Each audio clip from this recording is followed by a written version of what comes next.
Indian constitution is mostly borrowed constitution, so there are a lot of criticisms of our constitution. Do you know what they are? In this video, we are going to discuss the criticism of our constitution and remaining salient features of our constitution. So let's get started. But before moving further, hello guys, my name is Avinash, the UPSC Digital Mentor. So I welcome you all to a discussion of M. Lakshmikant series in which we discuss every chapter of M. Lakshmikant in great depth. So in this video, let's get started off with the remaining salient features of our constitution. And this is definitely the continuation of our earlier video. So if you had not watched those videos, then firstly watch them and then come to this video. For the time being, let's get started off with the topic of today and cover and complete all features and salient features of our constitution. So let's get started. Before moving further, let's quickly summarize and revise whatever we had discussed in earlier videos. So in the first video, we discussed about the lengthiest written constitution, that our constitution is written as well as lengthiest. And then we discussed that we have the constitution that is borrowed from many other sources. Our constitution is basically rigid as well as flexible at the same time. We have federal system, but definitely unitarily biased. So all those things we had discussed in the part 1. And in the part 2, we discussed about the parliamentary form of government and how we opted for the parliamentary form of government and not opted for the presidential form of government. Then we discussed how there is the synthesis between parliamentary sovereignty and judicial supremacy. उसके बारे में हमने in depth discuss किया. फिर हमने देखा कि क्या रीजंस है या क्या प्रोविजंस है हमारे कॉन्स्टिट्यूशन में जो इंश्योर करता है कि हमारी जुडिशरी इंडिपेंडेंट रहे.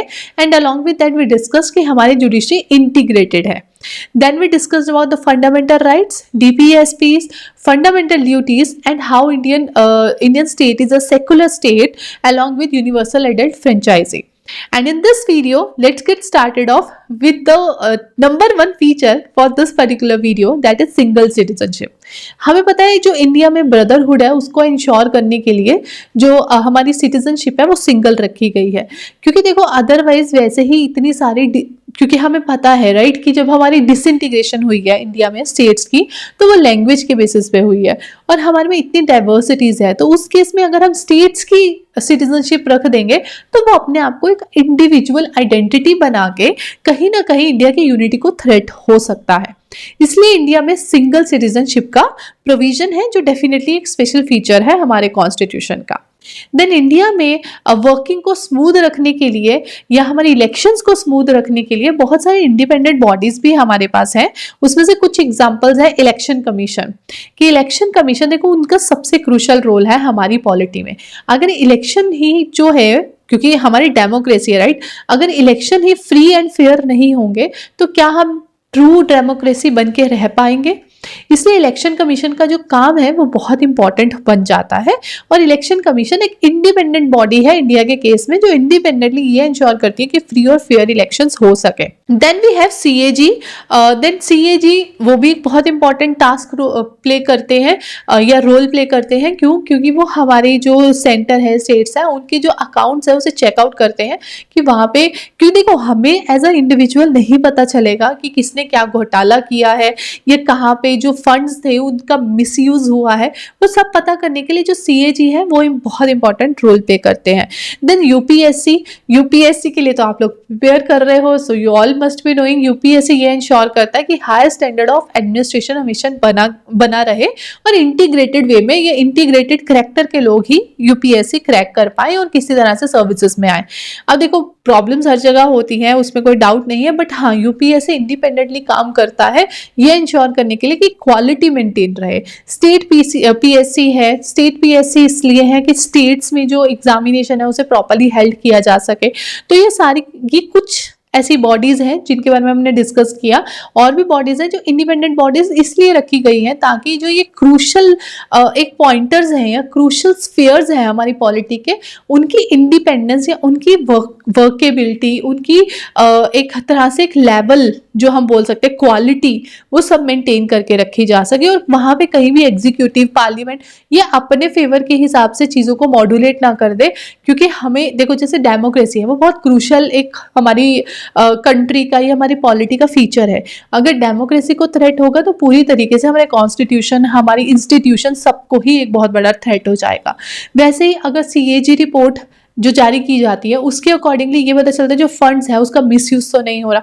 तो ये सारी की सारी चीज़ें बहुत क्रूशल है हमारी इफेक्टिव डेमोक्रेसी के लिए, इसलिए इन्हें इंडिपेंडेंटली मॉनिटर करने के लिए इंडिपेंडेंट बॉडीज बना के रखी गई है। ये भी एक स्पेशल फीचर है हमारे कॉन्स्टिट्यूशन का।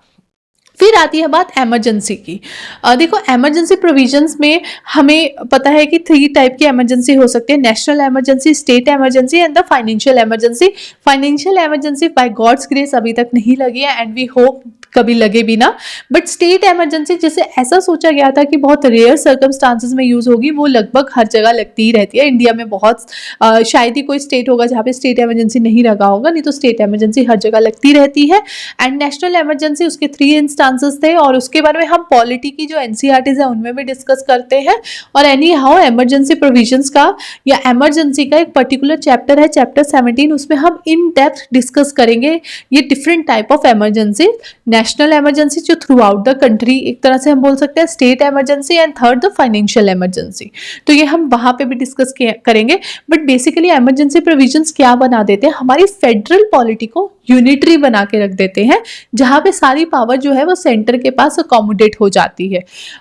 तो ये है इमरजेंसी प्रोविजंस का के बारे में, जो कि हम इन डेप्थ डिस्कस करेंगे in different chapter. But right now just understand कि इमरजेंसी प्रोविजंस एक तरह से हमारी पॉलिटी को यूनिटरी बना रहे हैं और ये भी हमारे कॉन्स्टिट्यूशन का एक स्पेशल प्रोविजन है या सेलिएंट फीचर है अगर हम बात करें। Then 3 tier government. इंडिया के केस में 3 टायर गवर्नमेंट है, centre, state and then local bodies. अब ये लोकल बॉडीज, सेंटर और स्टेट, ये 3 टायर इसीलिए बनाया गया है क्योंकि जो हम लोग चाहते हैं कि डेमोक्रेसी है जो रूट लेवल तक पहुंचे। जो सेंटर, अब आज तक इंडिया के केस में प्रॉब्लम क्या रही है कि हम लोग ट्रिकल डाउन इफेक्ट पे ज्यादा बिलीव करते हैं कि टॉप मोस्ट पे या टॉप नॉच पे जो ऑफिसर्स हैं वो पॉलिसीज मेकअप करेंगे और फिर उन्हें जाके जो सेंटर ने पॉलिसीज मेकअप किया स्टेट इंप्लीमेंट करेगी और स्टेट वो थोपती है लोकल बॉडीज के ऊपर। होना क्या चाहिए था, लोकल बॉडीज जो है वो सबसे नियरर है लोगों के, तो वो ज्यादा अच्छे से बता सकती है कि लोगों को एक्चुअल में क्या डिमांड है। तो उनकी डिमांड लोकल बॉडीज के तक पहुंचनी चाहिए, सिटीजन्स की, और लोकल बॉडीज स्टेट को कम्युनिकेट करे और स्टेट कम्युनिकेट करे सेंटर को।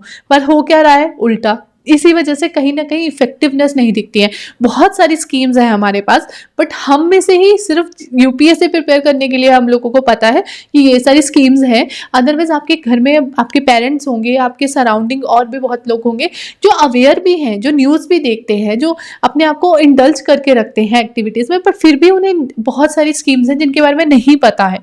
क्यों नहीं पता है? क्योंकि वो फ्रेम ऐसे की गई है, क्योंकि वो इस तरह से सेंटर से जो टॉप डाउन इफेक्ट है उसकी वजह से लोग उससे इंक्लाइंड नहीं कहीं ना कहीं हो पाते। अगर वो रूट लेवल से ऊपर तक आई होती तो शायद उसकी इफेक्टिवनेस और भी बेटर होती। बट इंडिया में 3 टायर गवर्नमेंट है, बट जो 3rd टायर है जो सबसे क्रूशल है वही, उन्हें ज़्यादा अथॉरिटी नहीं है, उनके पास ज़्यादा फाइनेंशियल रिसोर्सेज नहीं है। और स्टेट हमेशा अपनी अथॉरिटी, डेफिनेटली देखो कोई भी अपनी पावर डिस्ट्रीब्यूट नहीं करना चाहता। अगर आपके पास पावर है तो आप दूसरे को तो बोल रहे हो कि हाँ नहीं पावर शेयरिंग होना चाहिए, बट रियलिटी में you yourself will not share your power, because हर कोई एक सुप्रीमेसी वाली पोजीशन पे रहना चाहता है। So anyhow we have 3 tier government, तो वहाँ पे ये भी हमारा एक सेलियंट फीचर बनता है। Then we have cooperative societies for sure, और जिससे कि कॉन्स्टिट्यूशनल स्टेटस मिला है। So 97th constitutional amendment act of 2011 give constitutional status and protection to cooperatives. अब कोऑपरेटिव्स का अपना एक बहुत बड़ा बेनिफिट है, ये बहुत बड़ा कॉन्ट्रीब्यूशन है। अगर हम सोसाइटीज को इवॉल्व करना चाहते हैं, हम लोगों को साथ लेके चलना चाहते हैं, तो वहाँ पे कोऑपरेटिव्स बहुत क्रूशल रोल प्ले कर सकते हैं, जो हम इन डेप्थ आगे भी डिस्कस करेंगे जब इनके चैप्टर्स आएंगे। बट अभी के लिए आप ये जरूर समझिए कि कोऑपरेटिव्स एक बहुत क्रूशियल रोल प्ले कर सकते हैं when it comes to the development at the very lower level. तो इसलिए कोऑपरेटिव सोसाइटीज भी जो उनको कॉन्स्टिट्यूशनल स्टेटस मिला है, that is also salient feature of our constitution. So ये है salient features of our constitution, जिसमें हमने ये सारे के सारे सेलिएंट फीचर्स डिस्कस किए। एंड आई होप आपको बहुत अच्छे से इन डेप्थ इंफॉर्मेशन मिली होगी इन सारे सेलिएंट फीचर्स की।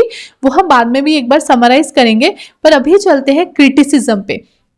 अच्छी अच्छी बातें हो गई, अब बात करते हैं क्रिटिसिज्म की। तो सबसे पहला क्रिटिसिज्म आता है बोरोड कॉन्स्टिट्यूशन, जिसका मैंने आपको काउंटर खुद से ही पहले भी बहुत बार दे दिया है कि ठीक है हमारा कॉन्स्टिट्यूशन बोरोड है फ्रॉम डिफरेंट सोर्सेज, बट उसके साथ साथ हमने उन्हें इम्प्लीमेंट किया है अकॉर्डिंग टू आर नीड। ऐसा नहीं है कि हमने वहां से कॉपी किया और यहाँ पेस्ट कर दिया।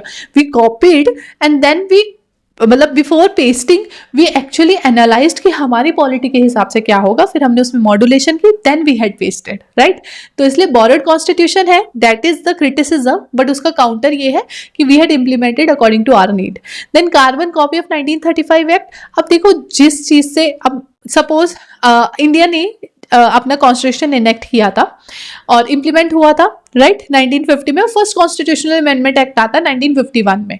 तो जब कोई चीज इंप्लीमेंट करते हैं तब हमें पता चलता है कि उसके कितने लूप होल्स हैं, उसमें क्या क्या प्रॉब्लम्स है, उसे कैसे रेक्टिफाई किया जाता है। तो अगर 1935 के एक्ट में उन्होंने ऑलरेडी देख लिया था वो वर्क कैसे कर रहा है, तो डेफिनेटली वो उससे रेफरेंस लेंगे। जब उन्होंने देख लिया कि अच्छा इसकी इफेक्टिवनेस ऐसी है तो क्यों ना हम ये प्रोविजंस ऐड कर ले, तो वहां पे वो जरूर रखा जाएगा। बट हाँ, यहाँ पे क्रिटिसिज्म इज दैट कि वो कार्बन कॉपी है, बट काउंटर इज कि ठीक है कार्बन कॉपी है बिकॉज दे हैड सीन कि वो किस तरह से इंप्लीमेंट हो रहा है और वो हमारी पॉलिटी के लिए किस तरह से वर्क करेगा।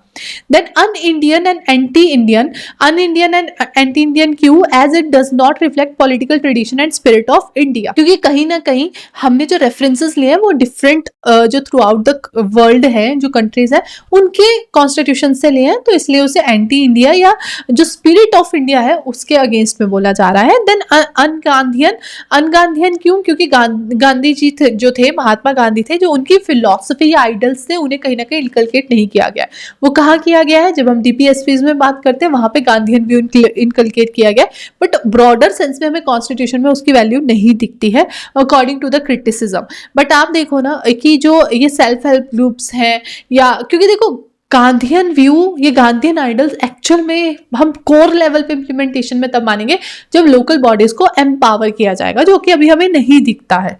देन एलिफेंटन साइज, क्योंकि डेफिनेटली हमारा कॉन्स्टिट्यूशन लेंदी है, बट उसके जो रीजंस हैं वो हमने ऊपर सबसे पहले वही डिस्कस किए थे कि लेंदी है पर उसके पर्टिकुलर रीजंस है, और वो रीजंस के कारण लेंदी है, ऐसा नहीं है कि फालतू में लेंदी है। देन पैराडाइज ऑफ लॉयर्स, क्योंकि वो भी हमने ऊपर क्रिटिसिज्म में देखा था कि जो कॉन्स्टिट्यूएंट असेंबली के मेंबर्स थे वो डेफिनेटली काफ़ी लॉयर्स थे, तो इसलिए उन्होंने चीज़ें उसको थोड़ा और जैसे बोलते हैं ना रोमांटिसाइज करके उसे लिखा गया है। So these are the certain criticism of constitution, but actually मैंने उसके सारे काउंटर्स आपको साथ के साथ दिए हैं, so these are not that much valid, but हाँ क्रिटिसिज्म्स में ये आ सकते हैं। So these are the criticism. So at the end let's summarise it once again. जो भी हमने इसके फीचर्स देखे, सबसे पहले हमने देखा कि लेंथीएस्ट रिटन कॉन्स्टिट्यूशन है, देन वी डिस्कस कि ये डिफरेंट डिफरेंट सोर्सेज से बोरोड है, देन वी डिस्कस कि ये रिजिडिटी और फ्लेक्सिबिलिटी का टोटल ब्लेंड है, फिर फेडरल सिस्टम है बट यूनिटेरियली बायस्ड है, पार्लियामेंट्री फॉर्म ऑफ गवर्नमेंट कैसे एग्जिस्ट करती है और प्रेसिडेंशियल फॉर्म ऑफ गवर्नमेंट क्यों नहीं है, फिर हमने देखा सिंथेसिस ऑफ पार्लियामेंट्री सुप्रीमेसी या सॉवरेनिटी एंड जुडिशियल सुप्रीमेसी, फिर हमने देखा कि किस तरह से हमारी जो जुडिशरी है वो इंटीग्रेटेड और independent both at the same time है, फिर फंडामेंटल राइट्स है, डीपीएसपीज हैं, फंडामेंटल जितने बुक के चैप्टर है लगभग वो सब लिख दीजिए। उसके बाद सेकुलर स्टेट है इंडिया, यूनिवर्सल लिटिल फ्रेंचाइजी क्या होता है और वो हमारे केस में कैसे है, सिंगल सिटीजनशिप है इंडिया के केस में, हमारे यहाँ पे इंडिपेंडेंट बॉडीज है टू मेक श्योर कि जो डेमोक्रेसी है वो एक्चुअली वर्केबल रहे, एमरजेंसी प्रोविजंस है जो यूनिटरी बना देते हैं हमारी पॉलिटी को, then we have 3 tier government and definitely cooperative society, then at the end we discussed about the criticisms of our constitution. So that were all about the salient features of the Constitution of India. So that was it for this particular chapter. I hope you understand every bit of this particular chapter. If you do, then hit the like button and also subscribe my channel if you hadn't yet, and hit the bell icon so that all notification of new videos gets delivered to you. Along with that guys, I do conduct a free masterclass over which I handhold aspirants to go through this whole UPSC journey effortlessly. So you can also register for the same by clicking on the link given in description below. I will love to see you all over there. So that was it for this particular chapter. We will meet again in next video with the next chapter. Till then, bye bye guys.